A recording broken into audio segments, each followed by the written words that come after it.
Satgas penurunan harga tiket pesawat dibentuk, lalu langkah strategis apa yang bisa dilakukan Satgas untuk menurunkan harga tiket pesawat dan bagaimana sebenarnya kondisi industri penerbangan dalam negeri? Kami akan membahasnya bersama pengamat penerbangan Gary Suyatman. Selamat pagi Pak Gary.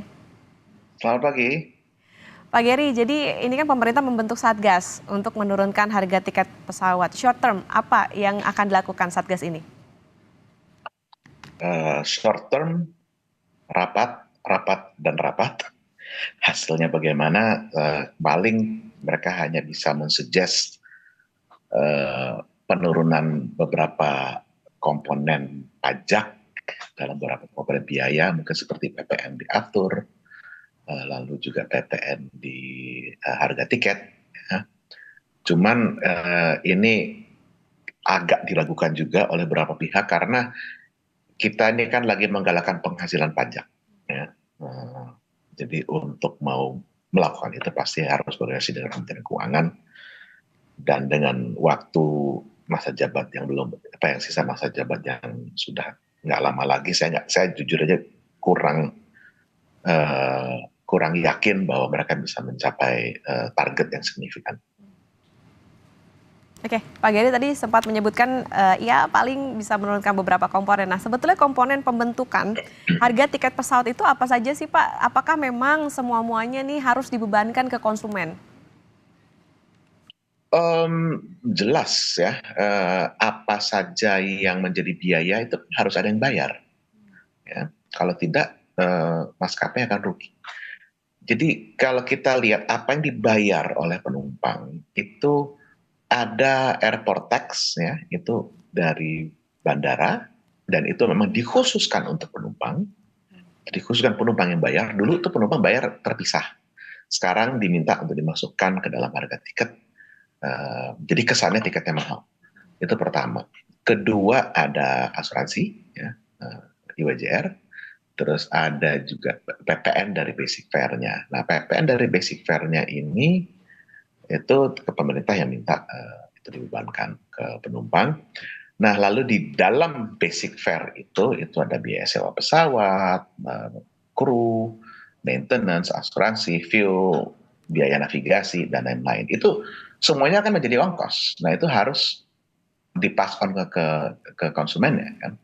Nah, yang jadi beban ini adalah proporsi pertama proporsi harga aftur, yaitu sekitar 40% dari total biaya operasi pesawatnya. Kalau kita ngomong dari direct operating cost, itu kalau dengan harga sekarang itu udah lebih dari 50%, bahkan ada yang bisa sampai 60%. Tapi kalau total operating cost itu sekitar 40%.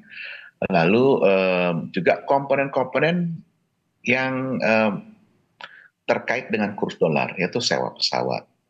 Realitanya memang semua pemilik pesawat yang menyewakan yaitu di luar negeri dan nge-charge harga dolar, itu nggak bisa dihindari. Itu pertama. Kedua, biaya dari maintenance, ya, karena komponen diimpor mau nggak mau mayoritas dari komponennya harus dibayar dengan dolar.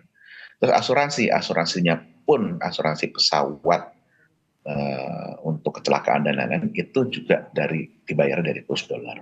Jadi dampaknya seperti itu yang membuat mahal. Oke, artinya memang ada banyak komponen yang memang harus dibayar oleh konsumen, terutama ini juga untuk membantu bagaimana berjalannya bisnis maskapai. Pak Gary, kemudian apa sebetulnya Pak dampak tiket mahal ini terhadap masyarakat, mengingat selama ini kan harga tiket pesawat ini punya andil ya dalam penyumbang inflasi di BPS? Justru dibilang punya andil dalam menyumbang inflasi itu jadi pertanyaan, ya. Karena begini, kalau kita lihat jumlah penumpang yang banyak puluhan juta setahun, ya 80 juta setahun. Tapi kalau kita lihat jumlah individu yang terbang itu 30 juta. Ya. Apakah kenaikan harga yang kena di 30 juta ini wajar dimasukkan menjadi komponen inflasi satu negara dari miskin sampai kaya? Ya, buat kita itu tidak masuk akal dan ini bukan sebuah komponen pokok kebutuhan. Ya, jadi buat saya itu dimasukkan menjadi kontributor pemicu inflasi itu buat kita agak lucu. Tapi kita lihat juga kenaikan harganya kenapa? Ya kenaikan harganya karena efek harga BBM dunia naik, dan juga karena kurs dolar naik. Lalu apakah itu mau disalahkan ke airline sebagai pemicu inflasi? Saya rasa itu sangat tidak fair. Gitu. Jadi airline juga sebenarnya, airline pengen jual murah Pak kalau memang bisa, karena apa? Makin murah makin rame, makin rame makin seru, biayanya makin turun lagi. Gitu. Jadi tidak ada yang ingin harga semahal ini kalau biayanya semahal ini. Itu udah lumrah gitu. Airline juga pengen volumenya naik. Pak Geri, jadi sebetulnya bagaimana sih Pak kondisi industri penerbangan dalam negeri saat ini, terutama saat tiket mahal seperti sekarang ini? Jadi kalau kondisi sekarang, kendala yang dihadapi maskapai itu adalah tarif yang mereka bisa bebankan ke penumpang itu tidak jauh, itu udah sangat dekat sekali, atau bahkan di beberapa rute sudah mepet atau kena dengan tarif batas atas. Ini kembali lagi diakibatkan oleh kenaikan biaya. Kalau kita lihat tarif batas atasnya sekarang, itu tarif batas atas 2019 ditambah 10%. Itu sama dengan tarif batas atas tahun 2016, plus minus sedikit tergantung dengan rute pendek atau rute panjang. Bayangkan itu sama dengan tahun 2016. Tahun 2016, biaya per kursi tersedia per jamnya bagi maskapai LCC itu sekitar 350 ribu rupiah, 350 ribu rupiah. Sekarang biaya per kursi tersedia per jamnya itu sudah 550 ribu menjadi sampai 600 ribu. Itu untuk LCC. Jadi bisa bayangkan kenaikannya sekitar 2/3 sampai 70%.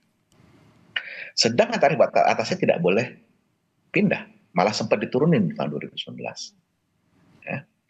Bayangkan mereka kena biaya itu, dan sekarang harganya sudah mepet. Tarif batas atas per jamnya berapa? Tarif batas atas itu kalau kita estimasi buat LCC itu sekitar 800 ribu. Dan ingat, harga tiket dijual sesuai bukan kursi tersedia, tapi kursi terjual. Jadi kalau ada tadi 550 ribu sampai 600 ribu itu adalah kursi tersedia, itu kan berarti kalau itu load factor 100%, ya, kalau harga dijual dengan harga segitu, itu impas buat maskapai. Tapi kan load factornya tidak 100%. Load factor itu rata-rata di low season sekarang sekitar 60-65%. Dan pada saat peak season itu cuma 85%. Kenapa 85%? Karena biasanya kalau misalnya, kecuali musim libur sekolah. Musim libur sekolah itu di tengah-tengah musim libur sekolah load factor bisa 100%, tapi seminggu sebelum dan seminggu setelah tengah-tengah, di awal dan di akhir itu hanya 80%. Kenapa? Karena di Indonesia arus penumpangnya itu satu arah. Long weekend, ya ke Bali penuh. Balik dari Bali mau dijual semurah pun juga akan tetap kosong karena tidak ada penumpangnya. Begitu hari Minggu kita mau jual semurah-murahnya ke Bali juga nggak akan ngisi, tapi balik dari Bali mau semahal-mahalnya pun akan ngisi. Bahkan kalau kita berani jual lebih dari tarif batas atas pun itu tetap akan ngisi. Jadi kita berada dalam kondisi di mana harga low season itu lebih mahal daripada equilibrium pasar, dan pada peak season harga itu di bawah equilibrium pasar. Efeknya ke maskapai apa ya? Efeknya maskapai, mereka tidak bisa optimum harga tiketnya, mereka tidak bisa meminimalisir biaya mereka sesuai dengan volume yang ditentukan oleh hukum alam ekonomi, dan harganya tidak sesuai. Katanya memang ada hitung-hitungan yang memang rumit ya Pak, karena di satu sisi juga kalau Pak Giri tadi mengatakan bisa diartikan ya maskapai juga sebetulnya bebannya juga berat dengan berbagai komponen tadi. Nah sebetulnya Pak, jadi jalan tengahnya apa Pak? Jadi kalau kita lihat kan sekarang juga industri penerbangan dengan tadi cost yang juga mepet begitu, supaya industri penerbangan juga tetap aman, tetap untung, tapi untuk ke konsumen harga tiketnya tetap terjangkau. Apa Pak jadinya solusinya? Kalau kita memenuhi keinginan semua pihak, jujur tidak ada jalan keluar. Posisi sudah kepepet. Ingat, pada saat pandemi, di Asia Tenggara, kita ini satu-satunya negara besar di Asia Tenggara yang tidak memberikan uang bantuan kepada maskapai. Ya. Kenapa di luar negeri jual tiket bisa murah? Karena mereka waktu pandemi mereka dapat bantuan dari pemerintah. Singapura Airlines dapat bantuan, ya. Terus di Malaysia negara lain di Airlines juga dapat bantuan. Di Indonesia mereka tidak dapat bantuan. Akhirnya apa? Beban dari sewa yang tidak bisa dibayar saat itu sampai sekarang masih berutang. Armada yang mau diaktifasi harus bayar denda sewa dan lain-lain. Karena apa? Karena tidak ada ketentuan yang jelas pada saat pandemi kita boleh atau tidak terbang dan dapat bantuan atau tidak, itu tidak pernah ada. Ini semua dampak ya. Kalau kita berharap harga tiket murah seperti tahun 2017 itu udah nggak mungkin.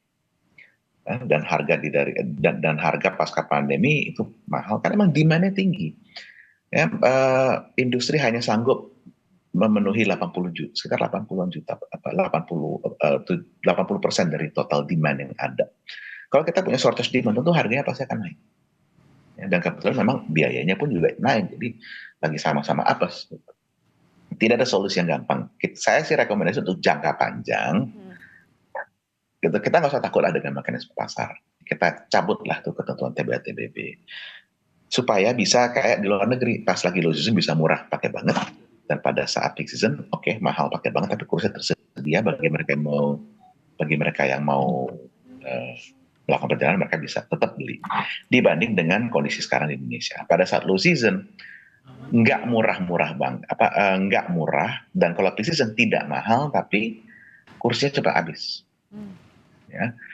Tapi kita harus pilih, kita mau yang mana antara dua itu.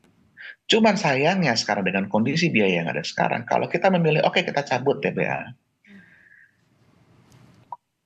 konsekuensi jangka pendeknya apa? Konsekuensi jangka pendeknya harga akan naik semua. Dan itu dibutuhkan oleh maskapai untuk bisa mereka memacu recovery armada mereka dengan agar supply-nya bisa kembali lagi seperti sebelumnya dan harga lebih matching dengan biaya seperti sebelumnya. Jadi sekarang nggak ada jalan tengahnya, semua alternatif itu adalah pil pahit. Ya, kita harus terima realita itu. Ya, kalau ada yang mengutarakan dia masih ada pil manis yang bisa kita ambil, saya bilang itu halusinasi, itu mimpi, itu nggak mungkin. Kondisi sudah seperti ini karena sudah terlalu lama dibiarkan dan tidak dikomunikasikan dengan baik ke masyarakat. Jujur, saya tidak mau bilang maskapai juga tidak bersalah di sini. Maskapai juga sebenarnya punya ada sedikit andil dosa lah di sini, kalau saya bisa katakan seperti itu. Yaitu begini, maskapai seharusnya itu menjelaskan biaya mereka, pergerakan biaya mereka dari waktu ke waktu, agar kalau ada kenaikan biaya seperti harga minyak naik atau kurs naik, mereka sudah siap dengan komunikasinya. Stakeholder sudah paham. Sekarang yang ada apa? Dari sosial media mereka nyerang ke menteri-menteri yang mereka anggap bisa mempengaruhi harga tiket. Bayangkan, Kementerian Perhubungan sadar, paham kenapa biaya seperti ini. Dia tidak bereaksi. Yang ada apa? Lari ke Menteri Pariwisata. Yang ada kaget. Dia akan merasa tiba-tiba dia merasa terancam, waduh, portofolio saya akan terancam karena ini. Dan itu dimanipulasi oleh publik yang mengutarakan keluhannya ke dia. Padahal kalau kita lihat kenyataannya, jumlah dari survei dari APJAPI, Asosiasi Jasa Pengguna Angkutan Penerbangan Indonesia, di Januari sampai Februari, kesimpulannya apa? Kesimpulan bahwa 77% dari penumpang itu bilang harganya masih wajar, murah. Hanya 23% yang bilang itu mahal atau sangat mahal. Ini dari mereka yang sudah beli tiket dan hendak terbang. Ya. Jadi penggunanya masih merasa ini wajar, mayoritas masih merasa wajar. Terus kenapa kita panik? Gitu. Kita mau cari efisiensi, boleh, itu sangat bagus. Ya, apa yang dibilang, kita coba cabut komponen biaya masuk atau kurangan PPN di beberapa komponen biaya, itu benar, itu udah PR lama banget dari industri penerbangan kita. Kita sudah minta ke pemerintah dari 20 tahun yang lalu. Ya. Saya terlibat dari 10 tahun lalu untuk hal-hal seperti ini. Tapi itu nggak perlu panik, tidak perlu bikin satgas, dan itu cukup diskusi antar kementerian dan dicari gimana cara. Bahkan ada beberapa komponen pajak atau biaya impor yang seharusnya sudah tidak wajar kita bebankan lagi ke industri airline, karena dengan konvensi penerbangan internasional itu negara-negara pada sepakat itu tidak dibebankan lagi. Ya. Jadi kita harus komunikasikan masalah ini dengan baik dan benar, dan kita harus ingat bahwa penggunanya pun masih merasa ini wajar. Oke, baik. Artinya karena sekarang pemerintah juga pilihannya untuk membentuk Satgas, kita nantikan bagaimana gebrakannya Satgas nanti seperti apa supaya bisa jadi win-win solution, di samping tentunya menyelamatkan bisnis maskapai penerbangan, tapi juga di satu sisi juga menyelamatkan masyarakat nih. Karena tadi ya Pak ya, bisa berdampak juga pada bagaimana penggunaan pesawat maupun juga terhadap daya beli masyarakat terhadap penggunaan pesawat tadi. Terima kasih pengawal penerbangan Gary Suyatman sudah bersama kami di Kompas Bisnis. Sehat selalu Pak Gary. Terima kasih, selamat pagi.